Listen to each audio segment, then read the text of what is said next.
ఏపీకి నిధులు తీసుకురావడంలో మా అన్న పవన్ గ్రేట్ అంటున్నారు మంత్రి నారా లోకేష్. అంతటితో ఆగకుండా ప్రతిపక్ష పార్టీకి వార్నింగ్ కూడా ఇచ్చారు ఆయన.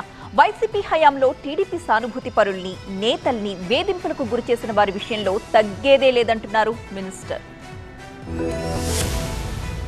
ప్రకాశం జిల్లాలో రిలయన్స్ బయోగ్యాస్ ప్లాంట్ కు శంకుస్థాపన చేశారు మంత్రి నారా లోకేష్. బహిరంగ సభలో పవన్ కళ్యాణ్ పై, ప్రత్యర్థి పార్టీలపై ఆసక్తికర వ్యాఖ్యలు చేశారు.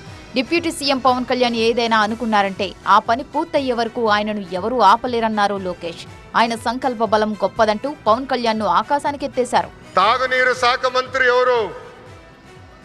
ఎవరు నాకు అన్న సమానమైన పవన్ అన్న ఏమనుకున్నా సాధించే వ్యక్తి. ప్రతి కేబినెట్ మీటింగ్ లో మేము చర్చిస్తాం. తాగునీరు ఒక ప్రయారిటీ అని ఆయన ప్రతి కేబినెట్ మీటింగ్ లో చెప్పారు.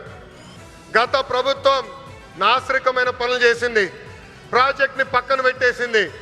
తిరిగి కేంద్ర ప్రభుత్వాన్ని ఒప్పించి నిధులు కేటాయించి ఈ రోజు ఆ ప్రాజెక్ట్ కి టెండర్ స్థాయికి తీసుకొచ్చారు నా అన్న పవన్ అన్న.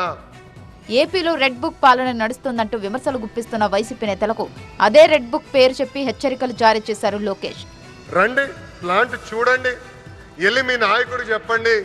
అంతేగాని ప్లాంట్కి అడ్డు పడితే ఎర్ర బుక్లో మీ పేరు ఉంటుందని ఈ సభాముఖంగా వైకాపా నాయకులు నేను హెచ్చరిస్తున్నా.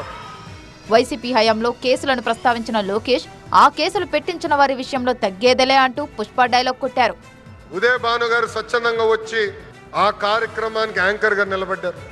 బీసీ సోదరులు జరుగుతున్న అన్యాయం పైన ఆనాటి ప్రభుత్వాన్ని నిలదీసినందుకు మేడం గారిని కూడా వైకాపా నాయకులు ట్రోల్ చేశారు.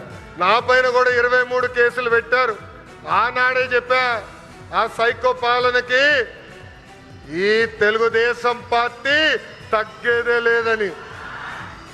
ప్రకాశం జిల్లాలో పర్యటించిన లోకేష్ పాదయాత్ర సందర్భంగా ప్రజలు తనపై చూపించిన ప్రేమను ఎప్పటికీ మర్చిపోలేనన్నారు.